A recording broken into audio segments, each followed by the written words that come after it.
माता की जय बोलो भारत माता की ಕನ್ನಡಾಂಬೆಗೆ ಕನ್ನಡಾಂಬೆಗೆ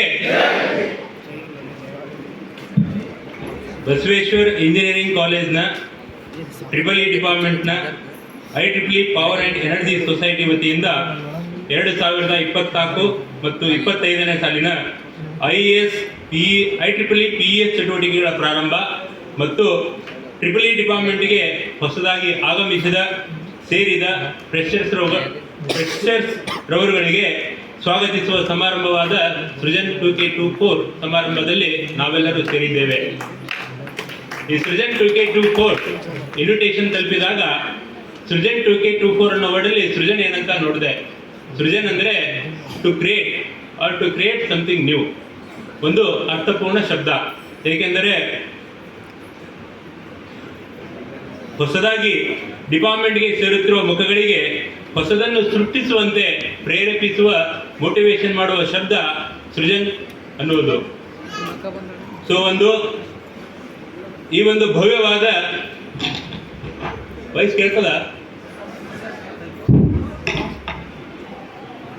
ಇಂತಹ ಒಂದು ಭವ್ಯವಾದ, ದಿವ್ಯವಾದ, ಅದ್ಭುತವಾದ ಮತ್ತು ಅಚ್ಚರಿಯಿಸುವ ಈ ಸೃಜನ್ 2K24 ಸಮಾರಂಭದ ಅಧ್ಯಕ್ಷತೆಯನ್ನು ವಹಿಸಿರುವಂತಹ ಮತ್ತು ನಾ ಕಲಿಯುವಾಗ ನನಗೆ ಬೇಸಿಕ್ ಸಿವಿಲ್ ಇಂಜಿನಿಯರಿಂಗ್ ಹೇಳಿಕೊಟ್ಟಂತಹ ಗುರುಗಳು ಮತ್ತು ಈಗಿನ ಈ ಕಾಲೇಜಿನ ಪ್ರಿನ್ಸಿಪಲ್ರು ಆದಂತಹ ಸನ್ಮಾನ್ಯ ಶ್ರೀಯುತ ಪೂಜ್ಯ ಗುರುಗಳಾದ ಡಾಕ್ಟರ್ BR ಹಿರೇಮಠ ಸರ್ ಅವರೇ, ಅದೇ ರೀತಿ ಡಾಕ್ಟರ್ RN ಹಲ್ಕಲ್ ಸರ್ ಬರಬೇಕಾಗಿತ್ತು, ಕಾರಣಾಂತರಗಳಿಂದ ಅವರು ಬಂದಿಲ್ಲ. ಈಗಿನ ಟ್ರಿಪಲ್ ಇ ಡಿಪಾರ್ಟ್ಮೆಂಟ್ನ ಮುಖ್ಯಸ್ಥರು ಮತ್ತು ನನಗೆ C++ ಹಾಗೂ 7th ಸೆಮಿಸ್ಟರ್ನಲ್ಲಿ ಕ್ಯಾಪ್ಸ್ ವಿಷಯಗಳನ್ನು ತುಂಬ ಸರಳವಾದ ಭಾಷೆಯಲ್ಲಿ ಅರ್ಥವಾಗುವಂತೆ ಬೋಧನೆ ಮಾಡಿದ ಡಾಕ್ಟರ್ RL ನಾಯಕ್ ಸರ್ ಅವರೇ,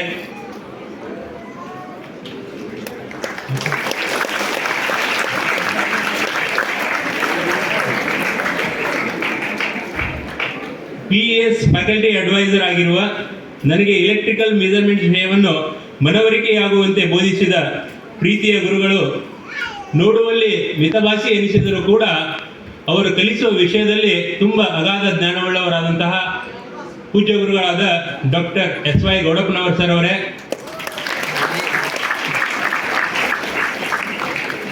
ಹಾಗೂ ವೇದಿಕೆಯ ಮುಂಭಾಗ ಆಸೀನರಾದಂತಹ, ಇವಾಗ ಸರ್ ರಿಟೈರ್ಡ್ ಆಗಿದ್ದಾರೆ, ಬಟ್ ನಾನೇನು ಈ ಬಾಗ್ಲೂರು ಬಂದಾಗ ನಾನು ಹೇಗಿದ್ದೆ, ನನ್ನ ಪರಿಸ್ಥಿತಿ ಏನು, ನಾನು ಯಾವ ಪರಿಸ್ಥಿತಿಯಲ್ಲಿ ಕಲಿತೆ, ನನಗೆ ಅವರಿಂದ ಆಗುವ ಎಲ್ಲ ಸಹಾಯಗಳನ್ನು ಮಾಡಿ ವೆರಿ ಫ್ರೆಂಡ್ಲಿ, ಒಬ್ಬ ಟೀಚರ್ ಅಷ್ಟೇ ಅಲ್ಲ ಪೋಷಕರ ರೀತಿ ನನ್ನನ್ನು ನೋಡಿಕೊಂಡಂತಹ ಡಾಕ್ಟರ್ RG ಪಾಟೀಲ್ ಸರ್ ಅವರೇ, ಮತ್ತು ನನಗೆ ಪಾಠ ಮಾಡಿದಂಥ ಪವರ್ ಸಿಸ್ಟಮ್ ಪಾಠ ಮಾಡಿದಂಥ ಸುಚಿತ್ರಾ ಹೊಳ ಮ್ಯಾಮ್ ಅವರೇ, ರೋಣಕ್ ಸರ್ ಅವರೇ ಮತ್ತು ಆಲೂರ್ಕರ್ ಸರ್ ಅವರೇ, ಸುನೀತಾ ತಂಬಾಕತ್ ಮ್ಯಾಮ್ ಅವರೇ, ಇವರೆಲ್ಲ ನನಗೆ ಕಲಿಸಿದವರು. ನಾನು ನಿಮ್ಮ ಹಾಗೆ ಕಲಿತು ಒಂದು 10-11 ವರ್ಷಗಳ ಹಿಂದೆ ಪಾಸ್ಔಟ್ ಆಗಿ ಬಂದವನು. ಸೊ ಈ ಎಲ್ಲ ನನಗೆ ಪಾಠ ಮಾಡಿದ ಗುರುಗಳಿಂದಲೇ ನಾನು ಇಲ್ಲಿದ್ದೇನೆ. ಅವರಿಗೆ ನನ್ನ ಮಡಿವಾಳಪ್ಪ ಇಂಡಿ ಅನ್ನುವ ನಾನು ನನ್ನ ಶಿರಸಾಷ್ಟಾಂಗ ನಮಸ್ಕಾರಗಳನ್ನು ಸಲ್ಲಿಸುತ್ತೇನೆ.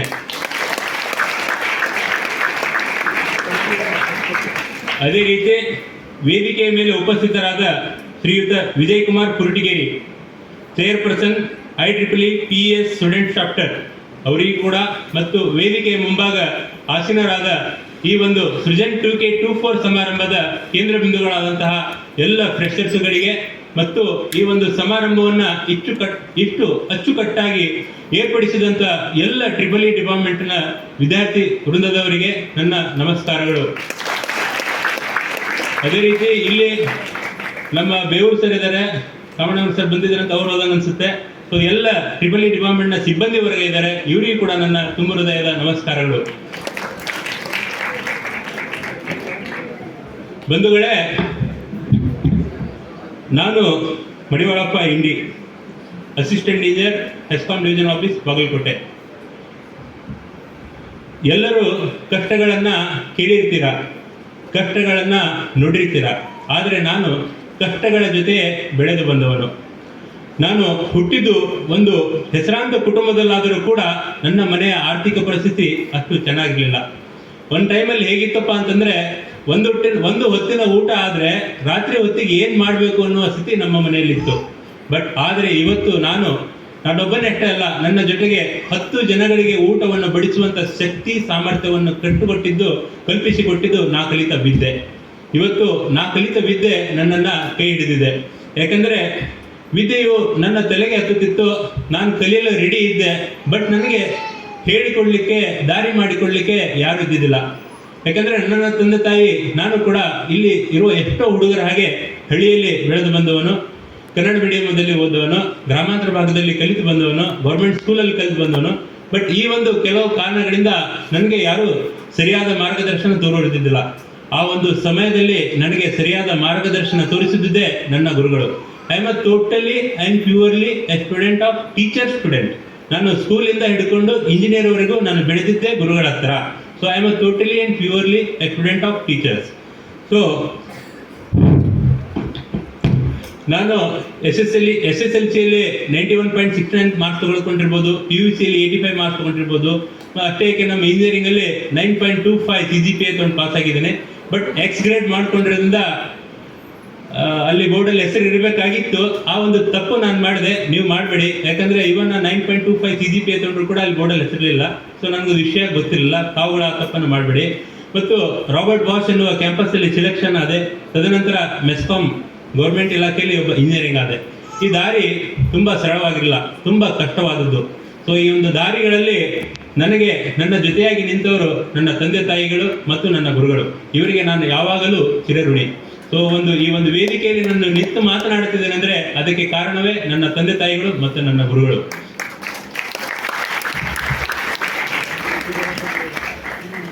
ಮಿತ್ರರೇ, ನಾವೆಲ್ಲ ಇಲ್ಲಿ ಸೇರಿದ್ದೇವೆ.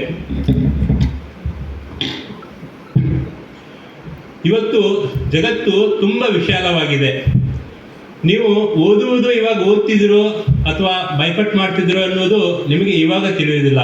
ನಿಜವಾದ ಓದು ಏನನ್ನುವುದು ನೀವು ಕಾಲೇಜ್ ಕ್ಯಾಂಪಸ್ನ ಹೊರಗಡೆ ಕಾಲಿಡ್ತಿರಲ್ಲ ಅವಾಗ ನಿಮ್ಗೆ ಗೊತ್ತಾಗುತ್ತದೆ. ಯಾಕಂದ್ರೆ ಇಂಜಿನಿಯರಿಂಗ್ ಪದವಿ ಎನ್ನುವುದು ಉಳಿದ ಪದವಿಗಳ ಹಾಗೆ ಓದುವುದು, ಪಾಸ್ ಆಗುವುದು, ಪದವಿಯನ್ನು ಪಡೆಯುವಂಥದ್ದಲ್ಲ. ಇಂಜಿನಿಯರಿಂಗ್ ಪದವಿ ಅಂದರೆ ನೀವು ಚೆನ್ನಾಗಿ ಓದಬೇಕು, ಚೆನ್ನಾಗಿ ಓದಿದ್ದನ್ನ ಅರ್ಥ ಮಾಡ್ಕೋಬೇಕು, ಅರ್ಥ ಮಾಡಿಕೊಂಡಿದ್ದನ್ನ ನಿಜ ಜೀವನದಲ್ಲಿ ಎಲ್ಲಿ ಅವಶ್ಯಕತೆ ಇದೆಯೋ ಅಲ್ಲಿ ನೀವು ಯುಟಿಲೈಸ್ ಮಾಡಬೇಕು. ಅಂದಾಗ ಮಾತ್ರ ಈ ಇಂಜಿನಿಯರ್ ಪದವಿಗೊಂದು ಬೆಲೆ ಬರ್ತದೆ. ಸೊ ಮೊಟ್ಟ ಮೊದಲನೇದಾಗಿ, ಯಾಕಂದ್ರೆ engineers R the problem solvers of the world and engineering is the solution for that. ಯಾಕಂದ್ರೆ ತಾವುಗಳು ಗಮನಿಸಿದ್ರ, ಮುಂಚೆ ಹಿಂದಿನ ಕಾಲದಲ್ಲಿ ಒಂದು ಸ್ಥಳದಿಂದ ಇನ್ನೊಂದು ಸ್ಥಳಕ್ಕೆ ತಲುಪಬೇಕಂದ್ರೆ ಗಂಟೆಗಳಲ್ಲ, ತಾಸುಗಳಲ್ಲ, ದಿನಗಳು, ವಾರಗಳು, ತಿಂಗಳುಗಳು, ಅಷ್ಟೇ ಏಕೆ ವರ್ಷಗಳು ಬೇಕಾಗ್ತಿದ್ವು. ಆದರೆ ಇವತ್ತಿನ ಈ ಜಮಾನದಲ್ಲಿ ಜಗತ್ತಿನ ಒಂದು ಮೂಲೆಯಿಂದ ಇನ್ನೊಂದು ಮೂಲೆಗೆ ತಲುಪಲು ಕೆಲವು ಗಂಟೆಗಳು ಸಾಕು. ಸೊ ಈ ಡಿಸ್ಟೆನ್ಸ್ ಅನ್ನ ನಾವು ಕಿಲೋಮೀಟರ್ ಮೈಲ್ಸ್ ಗಳಲ್ಲಿ ಹೇಳುವಂತದ್ದನ್ನ ಇವತ್ತು ಡಿಸ್ಟೆನ್ಸ್ ಯಾರಾದ್ರೂ ಎಷ್ಟು ದೂರ ಆಗ್ತದೆ, ಇಲ್ಲಿಂದ ಹುಬ್ಳಿ ಎಷ್ಟು ದೂರ ಆಗ್ತದೆ ಅಂತ ಕೇಳಿದ್ರೆ ಕಿಲೋಮೀಟರ್ ಗಳಲ್ಲಿ ಹೇಳುವಂತ ಜನ ಬಹಳ ಕಡಿಮೆ. 2 ತಾಸು ಆಗ್ತದೆ, 3 ತಾಸು ಆಗ್ತದೆ, 1.5 ತಾಸು ಆಗ್ತದೆ ಅಂತ ಹೇಳ್ತಾರೆ. ಸೊ ಈ ಡಿಸ್ಟೆನ್ಸ್ ಅನ್ನ ಕಿಲೋಮೀಟರ್ ಗಳಲ್ಲಿ ಮೆಜರ್ಮೆಂಟ್ ಮಾಡುವಂತದನ್ನ ಅವರ್ಸ್ ಅಲ್ಲಿ ಹೇಳುವಂತ ಒಂದು ಪದ್ಧತಿಯನ್ನ ರೂಢಿಸಿಕೊಂಡಿದ್ದು, ಇಂಥ ಒಂದು ಪ್ರಕ್ರಿಯೆ ಮಾಡಿಕೊಂಡಿದ್ದೆ ಇಂಜಿನಿಯರ್ಸ್. ಸೊ ಇಂಜಿನಿಯರಿಂಗ್ ಪದವಿ. ಸೊ ಅಷ್ಟೇ ಏಕೆ ನಾವೆಲ್ಲರೂ ಕೇಳಿದ್ದೇವೆ, ಮುಂಚಿನ ದಿನಗಳಲ್ಲಿ ಒಬ್ಬ ರಾಜ ಮಹಾರಾಜ ತನ್ನ ಸಂದೇಶವನ್ನ ಇನ್ನೊಬ್ಬ ರಾಜನಿಗೆ ತಲುಪಿಸಬೇಕು ಅಂತಂದ್ರೆ ಈ ಪಕ್ಷಿಗಳು ಹಕ್ಕಿಯಿಂದ ತಲುಪಿಸ್ತಿದ್ರು. ತದನಂತರ ರಾಜದೂತರನ್ನು ನೇಮಿಸಿಕೊಂಡು ಅವರ ಕೈಯಲ್ಲಿ ಸಂದೇಶ ಪತ್ರವನ್ನು ಕೊಟ್ಟು ಅವರಿಂದ ತಲುಪಿಸಿದ್ರು. ಈ ಒಂದು ಸಂದೇಶ ಕಳಿಸ್ಬೇಕು ಅಂತಂದ್ರೆ ಅವರಿಗೆ ಇಂದಿನ ಹಾಗೆ ಕ್ಷಣ ಮಾತ್ರದಲ್ಲ, ಅವರಿಗೆ ದಿನಗಳು, ವಾರಗಳು ಬೇಕಾಗ್ತಿದ್ವು. ಆದ್ರೆ ಇಂದಿನ ಈ ಜಮಾನದಲ್ಲಿ ಹೇಗಿದೆ ಅಂತಂದ್ರೆ, ಭಾರತ ದೇಶದ ಕರ್ನಾಟಕ ರಾಜ್ಯದ ಬಾಗಲಕೋಟೆಯಲ್ಲಿರುವ ನಾನು ಇವತ್ತು ಅಮೆರಿಕಾ ಖಂಡದಲ್ಲಿರುವ, ಕೆನಡಾ ದೇಶದಲ್ಲಿರುವ ನನ್ನ ಗೆಳೆಯನೊಂದಿಗೆ, ಯುರೋಪ್ ಖಂಡದಲ್ಲಿರುವ ನೆದರ್ಲ್ಯಾಂಡ್ ಮತ್ತು ಜರ್ಮನಿಯಲ್ಲಿರುವ ನನ್ನ ಗೆಳೆಯನಿಗೆ ಫ್ರಾಕ್ಷನ್ ಆಫ್ ಸೆಕೆಂಡ್ ಅಲ್ಲಿ ನಾನು ಮೆಸೇಜ್ ಕಳಿಸ್ತೇನೆ. ಅಷ್ಟೇ ಏಕೆ, ನಾನು ಇವತ್ತು ನಿಮ್ಮ ಎದುರುಗಡೆ ಕುಳಿತುಕೊಂಡು ಮಾತಾಡ್ತಾ ಇದ್ದೀನಲ್ಲ, ಅದೇ ರೀತಿ ಅವರುಗಳ ಜೊತೆ ವಿಡಿಯೋ ಕಾಲಲ್ಲಿ ಮಾತಾಡ್ತಾನೆ. ಇಂಥ ಒಂದು ಮುಂದಿನ ದಿನಗಳಲ್ಲಿ ಹೀಗಾಗುತ್ತೆ ಅಂತ ಊಹಿಸಲು ಆಗದಂತಹ ಬೆಳವಣಿಗೆಯನ್ನ ಬೆಳೆಸಿದ್ದು ಇಂಜಿನಿಯರ್ಸ್. ಅದೇ ಈ ಇಂಜಿನಿಯರಿಂಗ್ ಫೀಲ್ಡ್. ಸೊ ಅಷ್ಟೇ ಏಕೆ, ಇನ್ನೂ ಒಂದು ಹೆಜ್ಜೆ ಮುಂದೆ ಹೋದ್ರೆ ತಾವೆಲ್ಲರ ಸುದ್ದಿಗಳಲ್ಲಿ ಕೇಳಿದ್ದೀರಾ, Chandrayaan, Gaganyaan, mission of Mars ಮತ್ತು ಆದಿತ್ಯ L1 ಮಿಷನ್. ಈಗಿನ ಕಾಲದಲ್ಲಿ ಈ ಶ್ರೀಮಂತರುಗಳು, ಸೆಲೆಬ್ರಿಟಿಗಳು ಶಾಪಿಂಗ್ ಮಾಡಲಿಕ್ಕೆ ಅಂತ ಎಲ್ಲಿ ಹೋಗ್ತಾರೆ ಅಂತಂದರೆ ಸಿಂಗಾಪುರ್ಗೋ, ದುಬೈಗೋ, ಬ್ಯಾಂಕಾಗೋ ಹೋಗ್ತಾರೆ. ಈ ಮಂಗಳಯಾನ್ ಅನ್ನೋ ಮಿಷನ್ನು ಮಂಗಳ ಗ್ರಹಕ್ಕೆ ಮುಟ್ಟುವಂಥದ್ದು. ಆದಿತ್ಯ L1 ಅನ್ನೋ ಮಿಷನ್ನು ಸೂರ್ಯನ ಸಮೀಪಕ್ಕೆ ಹೋಗುವಂಥದ್ದು. ಮಾರ್ಸ್ ಆರ್ಬಿಟಿಂಗ್ ಮಿಷನ್ ಅನ್ನುವಂಥದ್ದು ಮಂಗಳ ಗ್ರಹಕ್ಕೆ ಹೋದರೆ, ಚಂದ್ರಯಾನ್ 3 ಈಗಾಗಲೇ ನಾವು ಚಂದ್ರನ ಹತ್ರ ಹೋಗಿ ಸಕ್ಸಸ್ ಆಗಿದ್ವಿ. ಈ ಎಲ್ಲ ಯೋಜನೆಗಳು ಕೆಲವು ವರ್ಷಗಳಲ್ಲಿ ಸಕ್ಸಸ್ ಆಗ್ತವೆ. ಆವಾಗ ನಾನು ಹೇಳಿದ್ದು ಸೋಜಿಗವೆನಿಸಿದ್ರು ಊಹೆಗೆ ನೀವು ಇಮ್ಯಾಜಿನ್ ಕೂಡ ಮಾಡ್ಲಿಕ್ಕೆ ಆಗಲ್ಲ, ಆದರೂ ಕೂಡ ಅದು ಸಾಧ್ಯ. ನಾನು ಹೇಳ್ತೀನಿ, ಬರೆದಿಟ್ಟುಕೊಳ್ಳಿ. ಮುಂದಿನ ದಿನಗಳಲ್ಲಿ ಇವೆಲ್ಲ ಯೋಜನೆಗಳು ಸಕ್ಸಸ್ ಆದರೆ ನಮ್ಮ ಜನ ಈಗೇನು ಶಾಪಿಂಗ್ ಅಂತ ಸಿಂಗಾಪುರ್, ಬ್ಯಾಂಕಾಕ್ ಹೋಗ್ತಾರಲ್ಲ, ಅವರೆಲ್ಲ ಟೀ ಕುಡ್ಲಿಕ್ಕೆ ಅಂತ ಅಂಟಾರ್ಟಿಕಾ ಖಂಡಕ್ಕೆ, ದಕ್ಷಿಣ ಧ್ರುವಕ್ಕೆ, ಶಾಪಿಂಗ್ಗೆ ಅಂತ ಚಂದ್ರನ ಗ್ರಹಕ್ಕೆ, ಮದುವೆ ಮಾಡ್ಕೊಳ್ಳಿಕ್ಕೆ ಇವತ್ತು ನಮ್ಮ ವಿರಾಟ್ ಕೊಹ್ಲಿ ಇವೆಲ್ಲ ಮದುವೆ ಮಾಡ್ಕೊಳಕ್ಕೆ ಎಲ್ಲೋದ್ರು, ಇಟ್ಲಿಗೆ ಹೋದ್ರು. ಸೊ ಮುಂದಿನ ದಿನಗಳಲ್ಲಿ ಮದುವೆ ಮಾಡ್ಕೊಳ್ಳಿಕ್ಕೆ ಅಂತ ಮಂಗಳ ಗ್ರಹಕ್ಕೋ, ಅಥವಾ ಇಲ್ಲಿ ಚಳಿಗಾಲ ಇದೆ, ಭೂಮಿ ಮೇಲೆ ಸ್ವಲ್ಪ ಚಳಿ ಆಗ್ತಾ ಇದೆ ಅಂತೇಳಿ ಸೂರ್ಯನ ಹತ್ರ ಹೋಗುವಂತ ದಿನಗಳು ಬಹಳ ದೂರ ಇಲ್ಲ. ಸೊ ಇಂಥ ಒಂದು ಬದಲಾವಣೆಗಳನ್ನ ತಂದು ಕೊಟ್ಟಿದ್ದೆ ಈ ಇಂಜಿನಿಯರಿಂಗ್ ಫೀಲ್ಡ್ ಅಂಡ್ ಇಂಜಿನಿಯರ್ಸ್.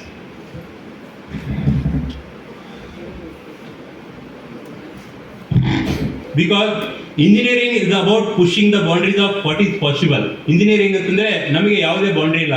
ಒಂದು ಬೌಂಡ್ರಿ ನೀವು ಸೆಟ್ ಮಾಡಿದ್ರೆ ಆ ಬೌಂಡ್ರಿಯನ್ನು ಪುಷ್ ಮಾಡುವುದೇ ಇಂಜಿನಿಯರ್.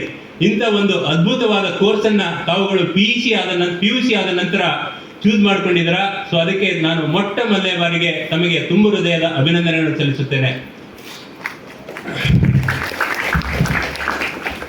ಎರಡನೇದಾಗಿ, ತಾವು ಇಂಜಿನಿಯರಿಂಗ್ ಅಲ್ಲಿ ಕನ್ನಡ ಅರ್ಥ ಆಗ್ತದಲ್ಲ ನಾನು ಮಾತಾಡೋದು? ಯಾಕಂದ್ರೆ ಸರಿಸುಮಾರು ಒಂದು 9-10 ವರ್ಷಗಳ ಕಾಲ ನಾನು ಶಿವಮೊಗ್ಗ ಮಲೆನಾಡಲ್ಲೇ ಕೆಲಸ ಮಾಡಿ ಸ್ವಲ್ಪ ಕನ್ನಡ ವ್ಯತ್ಯಾಸ ಆಗಿರ್ಬೋದು, ಬಟ್ ಭಾವನೆಗಳಲ್ಲಿ ಅದ್ರಲ್ಲಿ ವ್ಯತ್ಯಾಸ ಆಗಿಲ್ಲ. ಸೊ ಇಂಜಿನಿಯರಿಂಗ್ ಅಲ್ಲಿ ತಾವುಗಳು ಚೂಸ್ ಮಾಡಿಕೊಂಡಿದ್ದು electrical and electronics engineer. Electrical and electronics engineering ಅಲ್ಲಿ ತಾವುಗಳು ಕಲಿಯಬೇಕಾಗಿದ್ದು ವಿದ್ಯುತ್ ಶಕ್ತಿಯ ಬಗ್ಗೆ, ಎಲೆಕ್ಟ್ರಿಸಿಟಿ ಬಗ್ಗೆ. ಇವತ್ತು ವಿದ್ಯುತ್ ಶಕ್ತಿ ಎನ್ನುವುದು ಕೇವಲ ವಿದ್ಯುತ್ ಶಕ್ತಿಯಾಗಿ ಉಳಿದಿಲ್ಲ. ಹಿಂದಿನ ದಿನಗಳಲ್ಲಿ ತಾವುಗಳು ಯಾರಿಗಾದರೂ ಕೇಳಿದರೆ, ಒಬ್ಬ ಮನುಷ್ಯ ಬದುಕಲಿಕ್ಕೆ essential things to live a life, essential things need to live a life ಅಂತ ಕೇಳಿದರೆ ಅನ್ನ, ನೀರು, ವಸತಿ, ಫುಡ್, ವಾಟರ್, ಶೆಲ್ಟರ್ ಅಂತ ಹೇಳ್ತಾ ಇದ್ರು. ಆದ್ರೆ ಇಂದಿನ ದಿನಗಳಲ್ಲಿ ನೀವು ಯಾರಿಗಾದ್ರೂ ಒಬ್ಬ ಮನುಷ್ಯ ಬದುಕಲಿಕ್ಕೆ ಏನ್ ಬೇಕು ಅಂತ ಕೇಳಿದರೆ ಕೇವಲ ಅನ್ನ, ನೀರು, ವಸತಿ ಅಷ್ಟೇ ಅಲ್ಲ, ಅದರೊಟ್ಟಿಗೆ ಎಲೆಕ್ಟ್ರಿಸಿಟಿ, ವಿದ್ಯುತ್ ಶಕ್ತಿಯು ಬೇಕು ಅಂತ ಹೇಳುವಷ್ಟರ ಮಟ್ಟಿಗೆ ವಿದ್ಯುತ್ ಶಕ್ತಿ ಇವತ್ತು ಎಲ್ಲರಿಗೂ ಬೇಕಾಗಿದೆ. ವಿದ್ಯುತ್ ಶಕ್ತಿ ಇವತ್ತು ಸರ್ವವ್ಯಾಪಿಯಾಗಿದೆ. ವಿದ್ಯುತ್ ಶಕ್ತಿ ಇಲ್ಲದೆ ಯಾವ ಮನುಷ್ಯನು ಕೂಡ ಬದುಕಲಿಕ್ಕೆ, ಜೀವನ ನಡೆಸಲಿಕ್ಕೆ ಭರವಸೆ ಇಟ್ಟುಕೊಂಡಿರಲಿಕ್ಕಿಲ್ಲ. ಯಾಕೆಂದ್ರೆ ಒಬ್ಬ ಸಾಮಾನ್ಯ ಮನುಷ್ಯನ ಸಾಮಾನ್ಯ ದಿನಚರಿಯನ್ನು ನೀವು ಗಮನಿಸಿದರೆ ವಿದ್ಯುತ್ ಶಕ್ತಿಯ ಮೇಲೆ ನಾವೆಷ್ಟು ಅವಲಂಬಿತಿದ್ದೇವೆ, ಎಷ್ಟು ನಾವು ಡಿಪೆಂಡ್ ಆಗಿದ್ದೀವಿ ಅನ್ನೋದು ಗೊತ್ತಾಗ್ತದೆ. ನಾನು ಸಿಂಪಲ್ ಆಗಿ ನಿಮಗೆ 4 ಮಾತುಗಳಲ್ಲಿ ಒಬ್ಬ ಸಾಮಾನ್ಯ ಮನುಷ್ಯನ ದಿನಚರಿಯನ್ನು ಹೇಳ್ಬೇಕು ಅಂತಂದ್ರೆ, ಒಬ್ಬ ಸಾಮಾನ್ಯ ಮನುಷ್ಯ ಬೆಳಿಗ್ಗೆ ಹೇಳ್ತಾನೆ, ಬೆಳಿಗ್ಗೆ ಎದ್ದ ಮೇಲೆ ಮನೆಯಲ್ಲಿ ವಾಟರ್ ಟ್ಯಾಂಕಲ್ಲಿ ನೀರು ಇರೋದಿಲ್ಲ, ಮೋಟರ್ ಆನ್ ಮಾಡ್ತಾನೆ. ಮೋಟರ್ಗೆ ಏನ್ ಬೇಕು?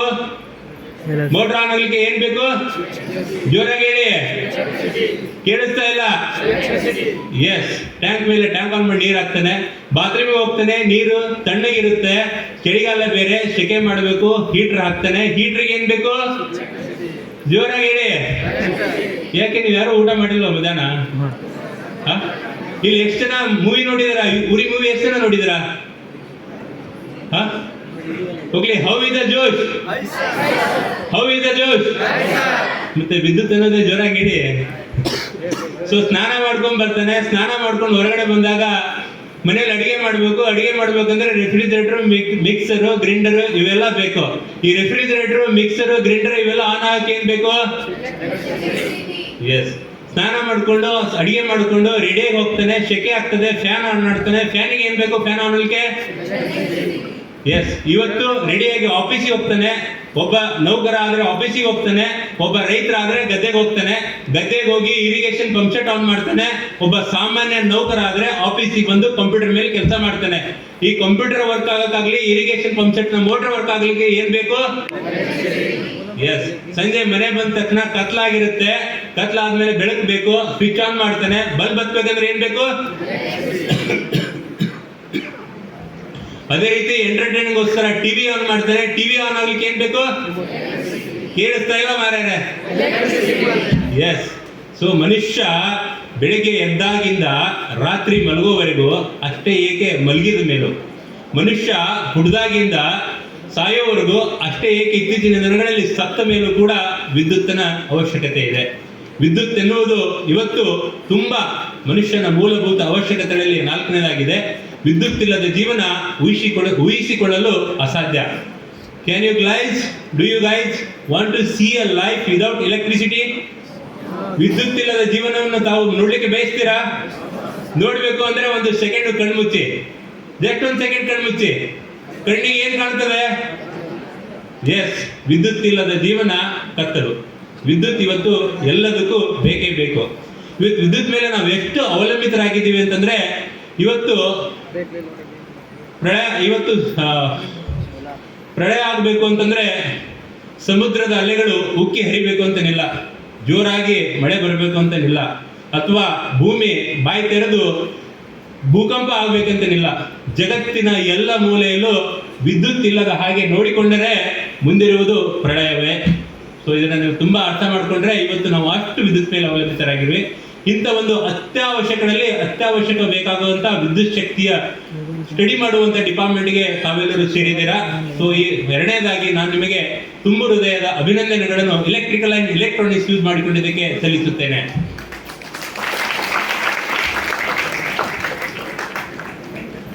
ಮೂರನೇದಾಗಿ ಮಿತ್ರರೇ, ನಾನು ಕಲಿಯಬೇಕಾದ್ರೆ ಇಂಜಿನಿಯರಿಂಗ್ ಕಾಲೇಜಿನ ಸಂಖ್ಯೆಗಳು 3 ಡಿಜಿಟ್ ನಲ್ಲಿದ್ದವು. ಇವತ್ತು ಇಂಜಿನಿಯರಿಂಗ್ ಕಾಲೇಜಿನ ಸಂಖ್ಯೆ 4 ಡಿಜಿಟ್ ನಲ್ಲಿ ಆಗಿದ್ದಾವೆ.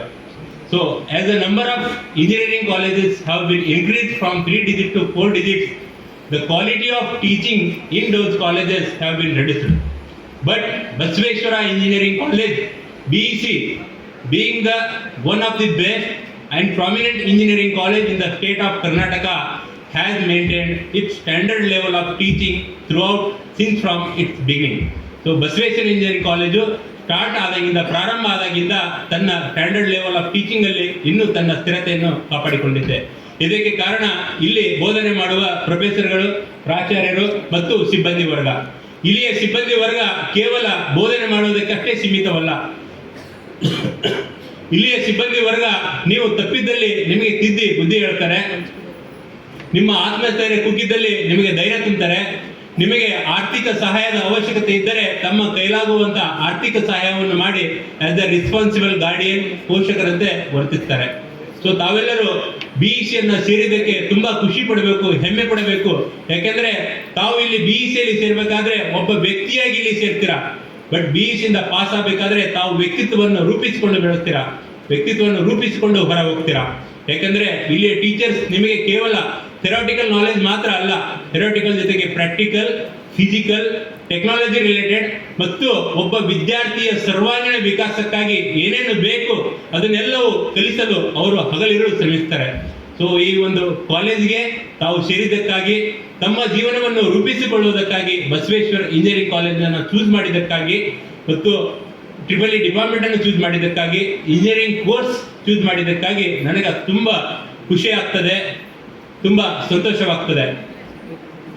ಬಂಧುಗಳೇ, ಈಗಾಗಲೇ ತಾವು ಒಳ್ಳೆಯ ಕಾಲೇಜ್ನ, ಒಳ್ಳೆಯ ಡಿಪಾರ್ಟ್ಮೆಂಟ್ನ ಮತ್ತು ಒಳ್ಳೆಯ ಕೋರ್ಸನ್ನು ಆಯ್ಕೆ ಮಾಡಿಕೊಂಡಿರುವಿರಿ. A well begin is half done. A well begin is half done ಅಂತಂದ್ರೆ ಒಂದು ಉತ್ತಮ ಪ್ರಾರಂಭ ಅರ್ಧ ಯಶಸ್ಸು ಸಿಕ್ಕ ಹಾಗೆ, ಅರ್ಧ ಕೆಲಸ ಮುಗಿದ ಹಾಗೆ. ಹೇಗೆ ಕ್ರಿಕೆಟ್ನಲ್ಲಿ ಪವರ್ ಪ್ಲೇದಲ್ಲಿ 6 hours ಅಲ್ಲಿ ಒಳ್ಳೆ ರನ್ ನೋಡಿದ್ರೆ ಒಳ್ಳೆ ರನ್ ಪೂರ್ತಿ ಒಂದು ಮ್ಯಾಚ್ ಅಲ್ಲಿ ಪೂರ್ತಿ ಒಳ್ಳೆ ರನ್ ಬರ್ತಾನೋ ಹಾಗೆ ಈಗ ತಾವು ಒಳ್ಳೆಯ ಕಾಲೇಜಿನ, ಒಳ್ಳೆಯ ಡಿಪಾರ್ಟ್ಮೆಂಟ್ನ, ಒಳ್ಳೆಯ ಕೋರ್ಸ್ನ ಆಯ್ಕೆ ಮಾಡಿಕೊಂಡಿದ್ರ. ತಾವು ಇದರಲ್ಲಿ ಅರ್ಧ ಯಶಸ್ಸನ್ನು ಕಂಡಿದ್ದೀರಾ.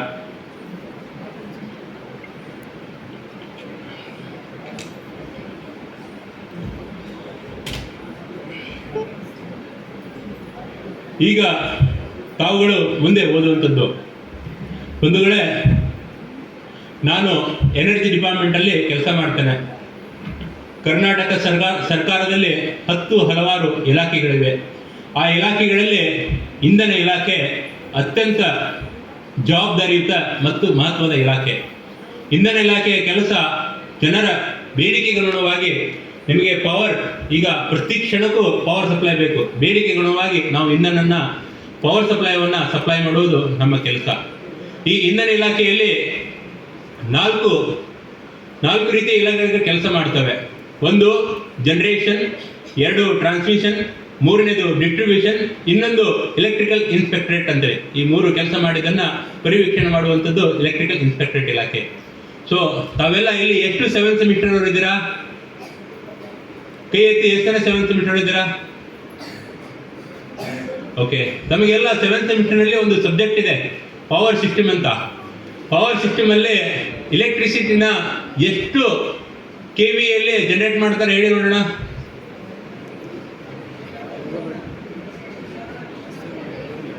ಒಬ್ಬರಾದ್ರೆ ಯಾರಾದ್ರೂ ಇತ್ತೇಳಿ, ಎಲೆಕ್ಟ್ರಿಸಿಟಿನ ಎಷ್ಟು KVಯಲ್ಲಿ ಜನರೇಷನ್ ಮಾಡ್ತಾರೆ?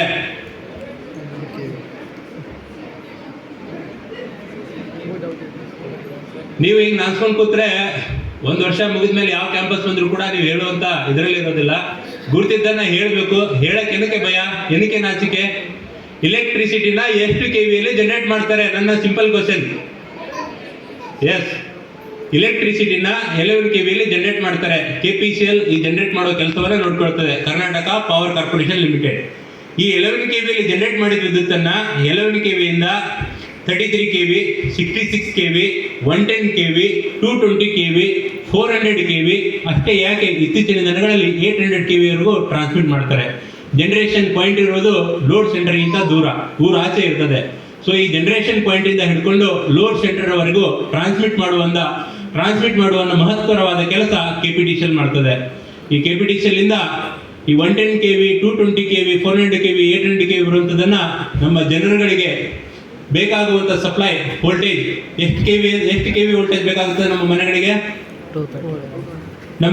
ಎಷ್ಟು KV ವೋಲ್ಟೇಜ್, ಎಷ್ಟು ವೋಲ್ಟೇಜ್ ನ ಸಪ್ಲೈ ಬೇಕಾಗ್ತದೆ? ಸಿಂಗಲ್ ಫೇಸ್ ಅಂದ್ರೆ ಎಷ್ಟು? 3 ಫೇಸ್ ಅಂದ್ರೆ ಎಸ್.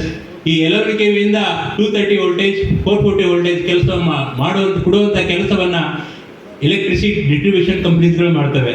ಕರ್ನಾಟಕದಲ್ಲಿ 5 ಎಲೆಕ್ಟ್ರಿಸಿಟಿ ಡಿಸ್ಟ್ರಿಬ್ಯೂಷನ್ ಕಂಪನೀಸ್ಗಳಿದ್ದಾವೆ. ಮೊದಲನೇದಾಗಿ ಬೆಸ್ಕಾಂ, ಬೆಂಗಳೂರು ವಿದ್ಯುತ್ ಸರಬರಾಜು ಕಂಪನಿ, ಬೆಂಗಳೂರಲ್ಲಿ ಹೆಡ್ ಕ್ವಾರ್ಟರ್ ಇದೆ. ಎರಡನೇದಾಗಿ ಜೆಸ್ಕಾಂ, ಕಲ್ಯಾಣ ಕರ್ನಾಟಕದ ಭಾಗಗಳಿಗೆ ಗುಲ್ಬರ್ಗಾ ವಿದ್ಯುತ್ ಸರಬರಾಜು ಕಂಪನಿ ವಿದ್ಯುತ್ತನ್ನು ಸರಬರಾಜು ಮಾಡುತ್ತದೆ. ಮೂರನೇದಾಗಿ ಮೆಸ್ಕಾಂ, ಮಂಗಳೂರು ವಿದ್ಯುತ್ ಸರಬರಾಜು ಕಂಪನಿ, ಮಂಗಳೂರಲ್ಲಿ ಹೆಡ್ ಕ್ವಾರ್ಟರ್ ಇಟ್ಕೊಂಡು ವಿದ್ಯುತ್ತನ್ನ ಶಿವಮೊಗ್ಗ, ಚಿಕ್ಕಮಗಳೂರು, ದಕ್ಷಿಣ ಕನ್ನಡ ಮತ್ತು ಉಡುಪಿ ಜಿಲ್ಲೆಗಳಿಗೆ ವಿದ್ಯುತ್ ಸರಬರಾಜು ಮಾಡುತ್ತದೆ. ಮುಂಚೆ ಸೆಸ್ಕು, ಚಾಮುಂಡೇಶ್ವರಿ ವಿದ್ಯುತ್ ಸರಬರಾಜು ಕಂಪನಿಯು ಕೂಡ ಮೆಸ್ಕಾಂ ಅಲ್ಲಿ ಇತ್ತು. ತದನಂತರಗಳಲ್ಲಿ ಚಾಮುಂಡೇಶ್ವರಿ ಬೇರೆ ಆಯಿತು. ಸೊ ಚಾಮುಂಡೇಶ್ವರಿ ವಿದ್ಯುತ್ ಶಕ್ತಿ ಸರಬರಾಜು ಕಂಪನಿ ಮೈಸೂರಲ್ಲಿ ಹೆಡ್ ಕ್ವಾರ್ಟರ್ ಇದೆ. ಅದಾದ್ಮೇಲೆ ನಮ್ಮ ಹೆಸ್ಕಾಂ, ಹುಬ್ಬಳ್ಳಿ ವಿದ್ಯುತ್ ಸರಬರಾಜು ಕಂಪನಿ. ಹೆಸ್ಕಾಂ ಹೆಡ್ ಕ್ವಾರ್ಟರ್ ಹುಬ್ಬಳ್ಳಿಯಲ್ಲಿದೆ. ಈ ನಮ್ಮ ಅಕ್ಕಪಕ್ಕದ ಜಿಲ್ಲೆಗಳಾದ ವಿಜಯಪುರ, ಬಾಗಲಕೋಟೆ, ಬೆಳಗಾವಿ, ಗದಗ್, ಹಾವೇರಿ, ಉತ್ತರ ಕನ್ನಡ ಮತ್ತು ಧಾರವಾಡ ಜಿಲ್ಲೆ, ಈ 7 ಜಿಲ್ಲೆಗಳಿಗೆ ವಿದ್ಯುತ್ತನ್ನು ಸರಬರಾಜು ಮಾಡುವಂತಹ ಕೆಲಸ ನಮ್ಮ ಹೆಸ್ಕಾಂ ಹೆಸ್ಕಾಂ ಸಪ್ಲೈ ಮಾಡ್ತದೆ. ಸೊ ಹೆಸ್ಕಾಂ ಅಲ್ಲಿ ಸರಿಸುಮಾರು 1.5 ಕೋಟಿ ಜನಸಂಖ್ಯೆ ಇದೆ. ಈ 1.5 ಕೋಟಿ ಜನಸಂಖ್ಯೆಯ ವಿದ್ಯುತ್ ಬೇಡಿಕೆಯನ್ನ ಹೆಸ್ಕಾಂ ಪ್ರತಿ ಕ್ಷಣನೂ ಸಪ್ಲೈ ಮಾಡಕ್ಕೆ ನೋಡ್ತದೆ. ಈ ತಮ್ಮ ಆಫೀಸ್ ಪಕ್ಕ ಇಲ್ಲೊಂದು ಟ್ರಾನ್ಸ್ಫಾರ್ಮರ್ ಇದೆಯಲ್ಲ, ಈ ತರ 2.5 ಲಕ್ಷಗಳ ಟ್ರಾನ್ಸ್ಫಾರ್ಮರ್ ಹೆಸ್ಕಾಂ ಅಲ್ಲಿ ಇದಾವೆ. ಈ ಟ್ರಾನ್ಸ್ಫಾರ್ಮರ್ ಕೆಲಸ 11 KV ಇಂದ 400 ವೋಲ್ಟೇಜ್ ಮಾಡುವಂಥದ್ದು. ಅದರಲ್ಲಿ ರಸ್ತೆಯಲ್ಲಿ ತಾವು ಹೋಗಬೇಕಾದ್ರೆ ಸಿಂಗಲ್ ಫೇಸ್ ಸಪ್ಲೈ, 2 ವೈರ್ಗಳು ಹೋದ್ರೆ ಒಂದು ಫೇಸ್ ನ್ಯೂಟ್ರಲ್ ಇರ್ತದೆ, 3 ವೈರ್ಗಳು ಹೋದ್ರೆ ಒಂದು ಫೇಸ್ ನ್ಯೂಟ್ರಲ್, ಇನ್ನೊಂದು ಸ್ಟ್ರೀಟ್ ಲೈಟ್ ಇರ್ತದೆ. ಅದೇ ರೀತಿ 4 ವೈರ್ 5 ವೈರ್ ಹೋದ್ರೆ ಒಂದು 3 ಫೇಸ್ ಇರ್ತದೆ, ಒಂದು ಸ್ಟ್ರೀಟ್ ಲೈಟ್ ಇರ್ತದೆ, ಒಂದು ನ್ಯೂಟ್ರಲ್ ಪಾಯಿಂಟ್ ಇರ್ತದೆ. ಸೊ ಹೆಸ್ಕಾಂ 7 ಜಿಲ್ಲೆಯಲ್ಲಿ ವಿದ್ಯುತ್ ಸಪ್ಲೈ ಅನ್ನು ಮಾಡ್ತದೆ. ತಾವುಗಳು ಜನರ ಬೇಡಿಕೆಗಳು ದಿನದಿಂದ ದಿನಕ್ಕೆ, ಕ್ಷಣದಿಂದ ಕ್ಷಣಕ್ಕೆ ಜಾಸ್ತಿ ಆದ ಹಾಗೆ ಅವರ ಅಗತ್ಯಕ್ಕೆ ತಕ್ಕಂತೆ ಅವರ ಬೇಡಿಕೆಗೆ ಅನುಗುಣವಾಗಿ ವಿದ್ಯುತ್ತನ್ನು ಪೂರೈಸುವುದು ಅತ್ಯಂತ ಸವಾಲಿನ ಕೆಲಸವಾಗಿದೆ. ಈ 21ನೇ ಶತಮಾನದಲ್ಲಿ ಬೇಡಿಕೆಯನ್ನು ನೀಗಿಸುವಷ್ಟು ವಿದ್ಯುತ್ತನ್ನು ಜನರೇಟ್ ಮಾಡಿ, ಟ್ರಾನ್ಸ್ಮಿಟ್ ಮಾಡಿ ಮತ್ತು ಡಿಸ್ಟ್ರಿಬ್ಯೂಟ್ ಮಾಡಲು ಇನ್ನೂ ಕೂಡ ನಾವು ಪ್ರಯತ್ನ ಮಾಡ್ತಾ ಇದ್ದೀವಿ. ಇನ್ನೂ ಕೂಡ ಈ ವಿಷಯದಲ್ಲಿ ನಾವು ಸಫಲರಾಗಿಲ್ಲ. ಆದ ಕಾರಣ ಇಂಧನ ಇಲಾಖೆ ಭಾರತ ಸರ್ಕಾರ ಆಗಿರ್ಬೋದು, ಇಂಧನ ಇಲಾಖೆ ಕರ್ನಾಟಕ ಸರ್ಕಾರ ಆಗಿರ್ಬೋದು, ಈಗ ನಾವು ನವೀಕರಿಸಬಹುದಾದ ಇಂಧನಕ್ಕೆ ಹೋಗ್ತಾ ಇದ್ದೀವಿ. ನವೀಕರಿಸಬಹುದಾದ ಇಂಧನಗಳಂತಂದ್ರೆ ನಮ್ಮ ಸೋಲಾರ್ ಇರ್ಬೋದು, ವಿಂಡ್ ಇರ್ಬೋದು. ಇವುಗಳ ಕನ್ಸೆಪ್ಟೇ ನಾವು ಸಸ್ಟೈನಬಲ್ ಡೆವಲಪ್ಮೆಂಟ್ ವತಿಯಿಂದ ಸಸ್ಟೈನಬಲ್ ಡೆವಲಪ್ಮೆಂಟ್ ಕನ್ಸೆಪ್ಟ್ ಅನ್ನ ನಾವು ಗಮನದಲ್ಲಿ ಇಟ್ಟುಕೊಂಡು ನಾವು ವಿದ್ಯುತ್ತನ್ನ ಸರಬರಾಜು ಅಥವಾ ಜನರೇಟ್ ಮಾಡ್ತಾ ಇದ್ದೀವಿ. ಸಸ್ಟೈನಬಲ್ ಡೆವಲಪ್ಮೆಂಟ್ ಅಂದ್ರೆ ಏನಪ್ಪಾ ಅಂತಂದ್ರೆ, ಇವತ್ತಿಗಿರುವ ಎಕ್ಸಾಸ್ಟಿಬಲ್ ರಿಸೋರ್ಸ್ಗಳು ಮುಂದಿನ ದಿನಗಳಿಗೆ ನಾವು ಯೂಸ್ ಮಾಡ್ತಾನೆ ಹೋದ್ರೆ ಮುಂದಿನ ದಿನಗಳಲ್ಲಿ ಮುಂದಿನ ಪೀಳಿಗೆಗೆ ದೊರಕುವುದಿಲ್ಲ. ಸೊ ಈ ಎಕ್ಸಾಸ್ಟಿಬಲ್ ರಿಸೋರ್ಸ್ಗಳನ್ನ ಇವತ್ತು ಯೂಸ್ ಮಾಡಬೇಕು, ಮುಂದಿನ ಪೀಳಿಗೆಗೂ ಅನುಕೂಲ ಆಗುವಂತೆ ಮಾಡಬೇಕು, ಪರಿಸರ ಸ್ನೇಹಿಯಾಗಿ ವಿದ್ಯುತ್ತನ್ನ ಜನರೇಟ್ ಮಾಡಿ ಟ್ರಾನ್ಸ್ಮಿಟ್ ಮಾಡಿ ಸಪ್ಲೈ ಮಾಡಬೇಕು ಅನ್ನೋದು ನಮ್ಮ ಮುಂದಿರುವ ಆಯ್ಕೆ. ಸೊ ಇದಕ್ಕಾಗಿ ಭಾರತ ಸರ್ಕಾರ ಇದನ್ನೆಲ್ಲವನ್ನ ಗಮನದಲ್ಲಿ ಇಟ್ಟುಕೊಂಡು 2015ನೇ ಸಾಲಿನಲ್ಲಿ ಇಂಟರ್ನ್ಯಾಷನಲ್ ಸೋಲಾರ್ ಅಲಯನ್ಸ್ ಮಾಡ್ತದೆ. ಇಂಟರ್ನ್ಯಾಷನಲ್ ಸೋಲಾರ್ ಅಲಯನ್ಸ್ ಅಂತಂದ್ರೆ ಈ tropic of cancer and tropic of Capricorn. ತಾವು ಜಿಯೋಗ್ರಫಿ ನೋಡಿದ್ರೆ ಟ್ರಾಪಿಕ್ ಆಫ್ ಕ್ಯಾನ್ಸರ್ ಮತ್ತು ಟ್ರಾಪಿಕ್ ಆಫ್ ಕ್ಯಾಪ್ರಿಕಾನ್ ನಡುವೆ ಸರಿಸುಮಾರು 120 ದೇಶಗಳು. ಈ ದೇಶಗಳನ್ನ ನಾವು ಸೂರ್ಯ ಪುತ್ರರಂತೆ ಪರಿಗಣಿಸ್ತೀವಿ. ಅಂದ್ರೆ ಸನ್ಸ್ ಆಫ್ ದಿ ಸನ್. ಇಲ್ಲಿ ಸೂರ್ಯನ ಬೆಳಕು ಸಿಕ್ಕಾಪಟ್ಟೆ ಬೀಳ್ತದೆ. ಈ 120 ದೇಶಗಳು ಒಟ್ಟುಗೂಡಿ ಒಂದು ಅಲಯನ್ಸ್ ಮಾಡಿದ್ದಾವೆ. ಅದರ ಹೆಡ್ ಕ್ವಾರ್ಟರ್ ಭಾರತ ದೇಶದ ಹರಿಯಾಣ ರಾಜ್ಯದ ಗುರುಗ್ರಾಮದಲ್ಲಿದೆ. ಈ ಅಲಯನ್ಸ್ ನ ಉದ್ದೇಶವೇ ಸೋಲಾರ್ ಎನರ್ಜಿಯನ್ನ ಕೈಗೆಟುಕುವ ದರದಲ್ಲಿ ಸಾಮಾನ್ಯ ಜನರಿಗೆ ತಲುಪಿಸುವಂಥದ್ದು. ಸೋಲಾರ್ ಎನರ್ಜಿ ಮೇಲೆ ಜಾಸ್ತಿ ಡಿಪೆಂಡ್ ಆಗುವಂಥದ್ದು. ಈಗ ನವೀಕರಿಸಬಹುದಾದ ಇಂಧನಕ್ಕೆ ಹೆಚ್ಚು ಒತ್ತಾಯ ಕೊಡುವಂಥದ್ದು. ಸೊ ಈ ಒಂದು ಇಂಟರ್ನ್ಯಾಷನಲ್ ಸೋಲಾರ್ ಅಲಯನ್ಸ್ ಆದಮೇಲೆ ಭಾರತ ಸರ್ಕಾರ ಮತ್ತು ಕರ್ನಾಟಕ ಸರ್ಕಾರ ಸೋಲಾರ್ ಎನರ್ಜಿ ಸಿಸ್ಟಮ್ ಅನ್ನ ನಾವು ಜನರೊಟ್ಟಿಗೆ ಕೊಂಡೊಯ್ಯಲು ಹಲವಾರು ಸ್ಕೀಮ್ಗಳನ್ನು ತಂದಿದ್ದೀವಿ. ಅವುಗಳು ಪ್ರಧಾನಮಂತ್ರಿ ಕುಸುಮ ಯೋಜನೆ ಆಗಿರ್ಬೋದು, ಪ್ರಧಾನಮಂತ್ರಿ ಕುಸುಮ ಯೋಜನೆ ಕಂಪೋನೆಂಟ್ ಬಿ ಅಥವಾ ಸೂರ್ಯ ರೈತ ಯೋಜನೆ, ಪ್ರಧಾನಮಂತ್ರಿ ಕುಸುಮ ಕಂಪೋನೆಂಟ್ ಸಿ ಆಗಿರ್ಬೋದು, SRTP ಆಗಿರ್ಬೋದು, ಎಲೆಕ್ಟ್ರಿಕ್ ವೆಹಿಕಲ್ ಚಾರ್ಜಿಂಗ್ ಸ್ಟೇಷನ್ಸ್ಗಳಾಗಿರ್ಬೋದು. ಹೀಗೆ ಹಲವಾರು ಯೋಜನೆಗಳನ್ನ ಭಾರತ ಸರ್ಕಾರ ಕರ್ನಾಟಕ ಸರ್ಕಾರ ತಂದಿದೆ. ಈ ಪ್ರಧಾನಮಂತ್ರಿ ಕಂಪೋನೆಂಟ್ ಬಿ ಯಲ್ಲಿ ನಾವು ಏನ್ ಮಾಡ್ತೀವಿ ಅಂತಂದ್ರೆ, ಇವತ್ತು ತಾವೆಲ್ಲರೂ ಇಲ್ಲಿ ಎಲ್ಲರೂ ರೈತರ ಮಕ್ಕಳಿದ್ರೆ ತಮಗೆ ಗೊತ್ತಾಗ್ತದೆ. ತಮ್ಮ ಗದ್ದೆಯಲ್ಲಿ ಈಗ ಕೊಳವೆ ಬಾವಿಗಳು ಜಾಸ್ತಿ ಇದ್ದಾವೆ. ಕೊಳವೆ ಬಾವಿಗಳಿಗೆ ವಿದ್ಯುತ್ತನ್ನ ಮುಂಚೆ ನಮ್ಮ ಗ್ರಿಡ್ ಇಂದ ಕೊಡ್ತಾ ಇದ್ದೀವಿ. ಈಗ ಪ್ರಧಾನಮಂತ್ರಿ ಕಂಪೋನೆಂಟ್ ಬಿ ಕುಸುಮ ಯೋಜನೆ ಕಂಪೋನೆಂಟ್ ಬಿ ಯಲ್ಲಿ ನಾವುಗಳು ಏನ್ ಮಾಡ್ತೀವಿ ಅಂತಂದ್ರೆ, ಎಲ್ಲಿ ಪಂಪ್ ಸೆಟ್ ಇರ್ತದೋ ಅಲ್ಲೇ ಒಂದು ಸೋಲಾರ್ ಪವರ್ ಸಿಸ್ಟಮ್ ಅನ್ನ ಅಳವಡಿಸಿ ಅಲ್ಲಿಂದಾನೇ ಅವರಿಗೆ ಪವರ್ ಸಪ್ಲೈ ಕೊಡುವಂತ ವ್ಯವಸ್ಥೆಯನ್ನು ಮಾಡ್ತೀವಿ. ಈ ಒಂದು ವ್ಯವಸ್ಥೆಯಲ್ಲಿ ಕೇಂದ್ರ ಸರ್ಕಾರದ ಸಬ್ಸಿಡಿ 30% ಇದೆ, ರಾಜ್ಯ ಸರ್ಕಾರದ ಸಬ್ಸಿಡಿ 50% ಇದೆ. ಕೇವಲ 100 ರೂಪಾಯಿಯಲ್ಲಿ 20% ಬರುವ ಹಾಗೆ 20 ರೂಪಾಯಿನ ರೈತ ಕೊಟ್ಬಿಟ್ರೆ ಅಲ್ಲೇ ಅವನ ಪಂಪ್ ಸೆಟ್ ಹತ್ರನೇ ಇರಿಗೇಷನ್ ಪಂಪ್ ಸೆಟ್ಗೆ ಪವರ್ ಸಪ್ಲೈಯನ್ನ solar standalone power system ಇಂದ ನಾವು ದೊರಕಿಸ್ಕೊಡ್ತೀವಿ. ಅಷ್ಟೇ ಏಕೆ, ಈ ರೈತರುಗಳು ಗದ್ದೆಗೆ ನೀರು ಉಳಿಸಲಿಕ್ಕೆ ಹಗಲು ರಾತ್ರಿ ಹೋಗ್ತಾ ಇದ್ರು. ಮುಂಚಿನ ದಿನಗಳಲ್ಲಿ ನಾವು ಕಂಟಿನ್ಯೂಸ್ 7 ಅವರ್ಸ್ ಪವರ್ ಸಪ್ಲೈ ಕೊಡ್ಲಿಕ್ಕೆ ಆಗ್ತಿರ್ಲಿಲ್ಲ. ದಿನಕ್ಕೆ 3 ಗಂಟೆ, ರಾತ್ರಿ 7 ಗಂಟೆ ನಾವು ಸಪ್ಲೈ ಕೊಡ್ತಿದ್ವಿ. ಸೊ ಈ ರಾತ್ರಿ 7 ಗಂಟೆ ಹೋಗ್ಬೇಕಾದ್ರೆ ಕತ್ಲಲ್ಲಿ ರೈತರುಗಳಿಗೆ ಹೊಳ ಕಚ್ಚುವಂಥದ್ದು, ಅವ್ರ ಪ್ರಾಣಕ್ಕೆ ಅಪಾಯ ಆಗುವಂಥದ್ದು ಸಮಸ್ಯೆಗಳು ಉತ್ಪನ್ನವಾಗ್ತಾ ಇದ್ವು. ಈ ತರದ ಒಂದು ಸಮಸ್ಯೆಗಳನ್ನು ಸರಿದೂಗಿಸಲು ಈಗ ನಾವು ಫೀಡರ್ ಸೋಲರೈಸೇಷನ್ ಅಂತ ಮಾಡ್ತಾ ಇದ್ದೀವಿ. ಫೀಡರ್ ಸೋಲರೈಸೇಷನ್ ಅಂತಂದ್ರೆ, ಯಾವ ಫೀಡ್ರು IPSET ಗಳಿಗೆ ಕೊಡ್ತದೋ ಆ ಫೀಡರ್ನ ಅಲ್ಲೇ ಪಕ್ಕದಲ್ಲೇ MESS ಅಲ್ಲಿ 5 ಎಕರೆ ಜಾಗದಲ್ಲಿ 1 ಮೆಗಾವಾಟ್ ಸೋಲಾರ್ ಅನ್ನ ಉತ್ಪನ್ನ ಮಾಡಿ ಆ IPSET ಗಳಿಗೆ ಕಂಟಿನ್ಯೂಸ್ 7 ತಾಸು ಸಪ್ಲೈ ಕೊಡುವಂತ ಕೆಲಸವನ್ನ ನಾವು ಮಾಡ್ತಾ ಇದ್ವಿ. ಇದಕ್ಕೆ ಯಾರಾದರೂ ತಾವುಗಳು ಜಾಗವನ್ನು ಕೊಡೋದಿದ್ರೆ ಪ್ರತಿ ಎಕರೆಗೆ 1 ವರ್ಷಕ್ಕೆ 25,000 ರೂಪಾಯಿ ದರದೊಂದಿಗೆ ಗೌರ್ಮೆಂಟ್ ಕೊಡ್ತದೆ. ಅದೇ ರೀತಿ SRTPV ಸೋಲಾರ್ ರೂಫ್ಟಾಪ್ ಫೋಟೋವೋಲ್ಟಾಯಿಕ್. SRTP ಬಗ್ಗೆ ತಾವು ಕೇಳಿರ್ಬೋದು. ನಮ್ಮ ಕಾಲೇಜಿನ ಎಲೆಕ್ಟ್ರಿಕಲ್ ಡಿಪಾರ್ಟ್ಮೆಂಟ್, ಸಿವಿಲ್ ಡಿಪಾರ್ಟ್ಮೆಂಟ್ ಮತ್ತು ಮೆಕ್ಯಾನಿಕಲ್ ಡಿಪಾರ್ಟ್ಮೆಂಟ್ ಮೇಲೆ ಸೋಲಾರ್ ರೂಫ್ಟಾಪ್ಗಳನ್ನು ಅಳವಡಿಸಲಾಗಿದೆ. ಈ IPDS ಯೋಜನೆಯಲ್ಲಿ SRTPನ ಈ ಕೇಂದ್ರ ಸರ್ಕಾರದ ಆಯ್ದ ಕೆಲವೊಂದು ಕಚೇರಿಗಳ ಮೇಲೆ ಅಳವಡಿಸಿದ್ರು. ಬಟ್ ಈ ಸೋಲಾರ್ನ ಪವರ್ನ ಉತ್ತೇಜನ ಮಾಡುವ ಸಲುವಾಗಿ ಇವಾಗ ಆಯ್ದ ಕೆಲವು ಸರ್ಕಾರಿ ಗೌರ್ಮೆಂಟ್ಗಳನ್ನು ಅಷ್ಟೇ ಬಿಟ್ಟು ಎಲ್ಲ ಸರ್ಕಾರಿ ಗೌರ್ಮೆಂಟ್ ಬಿಲ್ಡಿಂಗ್ಸ್ಗಳ ಮೇಲೆ 100% SRTP ಇನ್ಸ್ಟಾಲ್ ಮಾಡುವುದನ್ನ ಚರ್ಚೆ ಮಾಡ್ತಾ ಇದ್ದಾರೆ ಗೌರ್ಮೆಂಟು. ಅದೇ ರೀತಿ ಅಷ್ಟೇ ಅಲ್ಲದೆ ಈಗ ಬರೀ ಬಿಲ್ಡಿಂಗ್ ಮೇಲೆ ಅಷ್ಟೇ ಹಾಕ್ತಿದ್ವಿ. ಈಗ ಎಲ್ಲಿ ಖಾಲಿ ಜಾಗ ಇದೆಯೋ ಆ ತರದ ಅಲ್ಲೂ ಕೂಡ ಸೋಲಾರ್ ರೂಫ್ಟಾಪ್ ಇನ್ಸ್ಟಾಲೇಷನ್ ಮಾಡ್ತಾ ಇದ್ದೀವಿ. ಸೊ ಈ ಇಂಟರ್ನ್ಯಾಷನಲ್ ಸೋಲಾರ್ ಅಲಯನ್ಸ್ ಆದ್ಮೇಲೆ SRTP ಉತ್ತೇಜನ ಆದ್ಮೇಲೆ ಭಾರತ ದೇಶದ ರಾಜಸ್ಥಾನದಲ್ಲಿ ಥಾರ್ ಡಿಸರ್ಟ್ ಅನ್ನೋದು ಇದೆಯಲ್ಲ, ಯಾತಕ್ಕೂ ಬಾರದ ಜಾಗ ಇತ್ತು, ಅದು ಮರುಭೂಮಿಯಾಗಿತ್ತು. ಆ ಮರುಭೂಮಿಯಲ್ಲಿ ಬಾಡ್ಲಾ ಸೋಲಾರ್ ಪಾರ್ಕ್ ಅಂತೇಳಿ ಇಡೀ ವಿಶ್ವದಲ್ಲೇ ಜಗತ್ತಿನ ಅತಿ ದೊಡ್ಡ ಸೋಲಾರ್ ಪಾರ್ಕ್ ರಾಜಸ್ಥಾನದ ಥಾರ್ ಏರಿಯಾದಲ್ಲಿದೆ. ಅದೇ ರೀತಿ ನಮ್ಮ ಕರ್ನಾಟಕದ ಪಾವಗಡದಲ್ಲೂ ಕೂಡ ವಿಶ್ವದ ಅತ್ಯಂತ 2ನೇ ದೊಡ್ಡ ಸೋಲಾರ್ ಪವರ್ ಸಿಸ್ಟಮ್ ಪಾರ್ಕ್ ಅಲ್ಲಿದೆ. ಸೊ SRTP ಆಯಿತು, PM ಕುಸುಮ ಕಂಪೋನೆಂಟ್ ಬಿ, ಕಂಪೋನೆಂಟ್ ಸಿ ಆಯಿತು. ಈಗ ಅಷ್ಟೇ ಅಲ್ಲದೆ ಈಗ ನೆಕ್ಸ್ಟ್ ಬಂದಿದ್ದು ಪ್ರಧಾನ ಮಂತ್ರಿ ಸೂರ್ಯಘರ್ ಮುಕ್ತ ಬಿಜಿಲಿ ಯೋಜನೆ. ಈ ಪ್ರಧಾನ ಮಂತ್ರಿ ಸೂರ್ಯಘರ್ ಮುಕ್ತ ಬಿಜಿಲಿ ಏನಂತಂದ್ರೆ ವಿದ್ಯುತ್ತನ್ನ ನೀವೇ ಉತ್ಪಾದಿಸ್ತೀರಾ, ವಿದ್ಯುತ್ತನ್ನ ನೀವೇ ಬಳಸ್ತೀರಾ, ವಿದ್ಯುತ್ತನ್ನ ನೀವೇ ಉಳಿಸಿ ಇನ್ನೊಬ್ಬರಿಗೆ ಅದನ್ನ ಮಾರಾಟ ಮಾಡ್ತೀರಾ, ವಿದ್ಯುತ್ತನ್ನ ಉತ್ಪಾದನೆ ಮಾಡುವುದಷ್ಟೇ ಅಲ್ಲ ಹಣವನ್ನು ಉಳಿಸ್ತೀರಾ, ಅದರಿಂದ ಆದಾಯವನ್ನು ತೆಗೆದುಕೊಳ್ತೀರಾ. ಈ ಎಷ್ಟು ನಾವು ಎಲೆಕ್ಟ್ರಿಸಿಟಿಯಲ್ಲಿ ಕನ್ಸ್ಯೂಮರ್ಸ್ ಅನ್ನ ಡಿವೈಡ್ ಮಾಡ್ತೀವಿ, ಡೊಮೆಸ್ಟಿಕ್, ಕಮರ್ಷಿಯಲ್, ಇಂಡಸ್ಟ್ರಿಯಲ್ ಅಂದರೆ ಯಾರ್ಯಾರು ಡೊಮೆಸ್ಟಿಕ್ ಪವರ್ ಅಲ್ಲಿ ಇದಾರೋ, ಎಲ್2 ಕನ್ಸ್ಯೂಮರ್ಸ್ ಇದ್ದಾರೋ, ನಿಮ್ಮ ಮನೆಯ ಮೇಲೆ ಖಾಲಿ ಜಾಗವಿದ್ದರೆ ನಿಮ್ಮ ಮನೆಗೆ ಸ್ಯಾಂಕ್ಷನ್ ಲೋಡ್ ಅದು ಎಷ್ಟಿದೆಯೋ 1 ಕಿಲೋವಾಟ್ ಇದ್ರೆ 1 ಕಿಲೋವಾಟ್, 2 ಕಿಲೋವಾಟ್ ಇದ್ರೆ 2 ಕಿಲೋವಾಟ್, 3 ಕಿಲೋವಾಟ್ ಇದ್ರೆ 3 ಕಿಲೋವಾಟ್, ಇಷ್ಟು ಕಿಲೋವ್ಯಾಟ್ನ ಸಾಮರ್ಥ್ಯದ ಒಂದು ಸೋಲಾರ್ ಪವರ್ ಸಿಸ್ಟಮ್ ಅನ್ನು ನಿಮ್ಮ ಮನೆ ಮೇಲೆ ಅಳವಡಿಸ್ತೀರಾ. ಇದಕ್ಕೆ ಸಬ್ಸಿಡಿ ಇದೆ. 1 ಕಿಲೋವಾಟ್ದವರಿಗೆ 30,000 ಸಬ್ಸಿಡಿ, 2 ಕಿಲೋವಾಟ್ದವರಿಗೆ 60,000 ಸಬ್ಸಿಡಿ, 3 ಕಿಲೋವಾಟ್ದವರಿಗೆ 78,000 ಸಬ್ಸಿಡಿ ಗೌರ್ಮೆಂಟ್ ಕೊಡ್ತದೆ. 1 ಕಿಲೋವಾಟ್ ಇನ್ಸ್ಟಾಲ್ ಮಾಡಲಿಕ್ಕೆ ಖರ್ಚಾಗುವುದು ಅಂದಾಜು 60,000 ರಿಂದ 80,000 ರೂಪಾಯಿ ಖರ್ಚಾಗ್ತದೆ. ಅದರಲ್ಲಿ 30,000 ರೂಪಾಯಿ ಸಬ್ಸಿಡಿ ಕೊಡ್ತಾರೆ. ಒಂದು ವರ್ಷದಲ್ಲಿ ನೀವು ಇದರಿಂದ ಸರಿಸುಮಾರು 9,600 ರೂಪಾಯಿ ಬಿಲ್ಗಳನ್ನ ನೀವು ಉಳಿಸ್ತೀರಾ. 25 ವರ್ಷಗಳವರೆಗೆ ಈ ಸ್ಕೀಮ್ ನಡೀತದೆ. ಈ ಸ್ಕೀಮಲ್ಲಿ ನೀವು ಹಾಕಿರುವ ಅಮೌಂಟ್ 5 ವರ್ಷದಲ್ಲಿ ವಾಪಸ್ ಬರ್ತದೆ. ಮುಂದಿನ 20 ವರ್ಷಗಳ ಕಾಲ ನಿಮಗೆ ಇದರಿಂದ ನೀವು ವಿದ್ಯುತ್ತನ್ನು ನೀವು ಬಳಸಿ, ಉಳಿಸಿ, ಮಾರಾಟ ಮಾಡಿ ಇದರಿಂದ ನೀವು ಉತ್ಪನ್ನವನ್ನು ಮಾಡ್ಕೊಳ್ಬಹುದು. As a electrical and electronics department engineer ವಿದ್ಯಾರ್ಥಿಗಳಾಗಿ ತಾವುಗಳು ಈ ಹಲವಾರು ಸ್ಕೀಮ್ಗಳ ಬಗ್ಗೆ ತಿಳ್ಕೋಬೇಕು.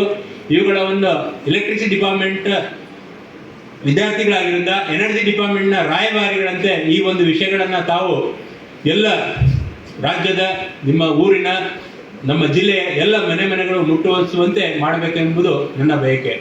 ಅಷ್ಟೇ ಏಕೆ ಗೌರ್ಮೆಂಟ್ ಆಫ್ ಇಂಡಿಯಾದು ಮುಂದಿನ 2030ರಲ್ಲಿ ಒಂದು ಮಿಷನ್ ಇದೆ. 2030ರಲ್ಲಿ ಒಂದು ಮಿಷನ್ ಇದೆ. ಏನ್ ಮಿಷನ್ ಇದೆಯಪ್ಪ ಅಂತಂದ್ರೆ 2030ರಲ್ಲಿ ಭಾರತ ರೋಡ್ನಲ್ಲಿ ತಿರುಗಾಡುವ ಪ್ರತಿಯೊಂದು ವೆಹಿಕಲ್ಗಳು ಎಲೆಕ್ಟ್ರಿಕ್ ವೆಹಿಕಲ್ಗಳಾಗಿರಬೇಕು. ಪೆಟ್ರೋಲ್, ಡೀಸೆಲ್ ಮೇಲಿನ ವೆಹಿಕಲ್ಗಳು ಕಡಿಮೆಯಾಗಿ ಎಲೆಕ್ಟ್ರಿಕ್ ವೆಹಿಕಲ್ ಮೇಲೆ ಚಾರ್ಜ್ ಆಗಿರುವಂತಹ ವೆಹಿಕಲ್ ಆಗಬೇಕಂತ ಒಂದು ಮಿಷನ್ ಇದೆ. ಆ ಮಿಷನ್ ನಿಟ್ಟಿನಲ್ಲಿ ಈಗ ತಲೆ ಎತ್ತಾ ಇರೋದು ಎಲೆಕ್ಟ್ರಿಕ್ ವೆಹಿಕಲ್ ಚಾರ್ಜಿಂಗ್ ಸ್ಟೇಷನ್ಸ್ಗಳು. ಎಲ್ಲ ಪೆಟ್ರೋಲ್ ಬಂಕ್ಗಳಲ್ಲಿ ಎಲೆಕ್ಟ್ರಿಕ್ ವೆಹಿಕಲ್ ಚಾರ್ಜಿಂಗ್ ಸ್ಟೇಷನ್ಗಳನ್ನು ಕೂಡ ಅಳವಡಿಸಲಾಗ್ತಾ ಇದೆ. ಈ ಎಲೆಕ್ಟ್ರಿಕ್ ವೆಹಿಕಲ್ಗಳನ್ನು ಯಾರಾದರೂ ನೀವು ತೆಗೆದುಕೊಂಡ್ರೆ ತಾವು ಇನ್ಕಮ್ ಟ್ಯಾಕ್ಸ್ ಅನ್ನ ಫಿಲ್ ಮಾಡ್ತಿದ್ರೆ ನಿಮಗೆ ITR ಇನ್ಕಮ್ ಟ್ಯಾಕ್ಸ್ ರಿಫಂಡ್ ಅಲ್ಲಿ 1 ಲಕ್ಷ ರೂಪಾಯಿಗಳವರೆಗೂ ನಿಮಗೆ ಇನ್ಕಮ್ ಟ್ಯಾಕ್ಸ್ ರಿಟರ್ನ್ ಬರ್ತದೆ. ಸೊ ಈ ತರ ಒಂದು ಹಲವಾರು ಸ್ಕೀಮ್ಗಳನ್ನ ಭಾರತ ಸರ್ಕಾರ, ಕರ್ನಾಟಕ ಸರ್ಕಾರ ಜನರಿಗಾಗಿ ಕೊಡ್ತಾ ಇದೆ. ಜನರ ಒಳಿತಿಗಾಗಿ ಯೋಜನೆಯನ್ನು ಜಾರಿಗೊಳಿಸ್ತಾ ಇದೆ. ಸೊ ತಾವುಗಳು ನನಗೆ ಇನ್ವಿಟೇಷನ್ ಸಿಕ್ಕಾಗ ನಾನು ಇದೆಲ್ಲ ಯಾಕೆ ವಿಷಯಗಳನ್ನ ಹೇಳಿದ್ರೆ ನಿಮಗೊಂದು ಓರಿವು ಬರಲಿ ಅಂತೇಳಿ. ನನಗೆ ಇನ್ವಿಟೇಷನ್ ಸಿಕ್ಕಾಗ ನಾನು ನಮ್ಮ ವಿನಾಯಕ ಕೇಳಿದೆ, ವಿನಾಯಕ ನೀನು ನನ್ನಿಂದ ಏನ್ ಎಕ್ಸ್ಪೆಕ್ಟ್ ಮಾಡ್ತೀಯಪ್ಪ, ನಾನು ಏನ್ ಹೇಳಲಿಕ್ಕೆ ನೀನು ಇಷ್ಟಪಡ್ತೀಯ ಅಂತ ಕೇಳಿದೆ. ಆತ ಹೇಳಿದ್ದೇನಂತಂದ್ರೆ ನಾವು ಈ ಗೌರ್ಮೆಂಟ್ ಜಾಬ್ಗಳನ್ನ ಹೇಗೆ ಪಡಿಬೇಕು, ಗೌರ್ಮೆಂಟ್ ಇಲಾಖೆಗಳಲ್ಲಿ ಹೇಗೆ ಸೇರ್ಬೇಕು, ಪ್ರೈವೇಟ್ ಜಾಬ್ಗೆ ಹೇಗೆ ಸೇರ್ಬೇಕು ಅಂತ ಹೇಳಿದ್ರು. ಸೊ ಮಿತ್ರ, ನಾನು ಹೇಳೋದೇನಂತಂದ್ರೆ ಎಲೆಕ್ಟ್ರಿಕಲ್ ಅಂಡ್ ಎಲೆಕ್ಟ್ರಾನಿಕ್ಸ್ ಡಿಪಾರ್ಟ್ಮೆಂಟ್ಗೆ ನೀವು ಸೇರಿದ್ರೆ, ಎಲೆಕ್ಟ್ರಿಕಲ್ ಅಂಡ್ ಎಲೆಕ್ಟ್ರಾನಿಕ್ಸ್ ಡಿಪಾರ್ಟ್ಮೆಂಟ್ ನೀವು ಏನೀಗ ಕಲಿತಾ ಇದ್ರೆ, ಈಗ ಚೆನ್ನಾಗಿ ಇಲ್ಲೇ ಕಲಿತ್ರೆ ತಮ್ಮ ಮುಂದೆ ಹಲವಾರು ಆಯ್ಕೆಗಳಿದ್ದಾವೆ. ಮೊದಲನೇದಾಗಿ ಸೆಂಟ್ರಲ್ ಗೌರ್ಮೆಂಟ್ ಅಲ್ಲಿ PGCIL ಇರ್ಬೋದು, power grid corporation of India limited, NTPC ಇರ್ಬೋದು, national thermal power corporation limited ಆಗಿರ್ಬೋದು. ಈ ಒಂದು ಎಕ್ಸಾಮ್ಗಳಿಗೆ ತಾವು ಗೇಟ್ ಇಂದ ಪಾಸ್ ಆಗಿ ಸೇರ್ಬೇಕಾಗ್ತದೆ.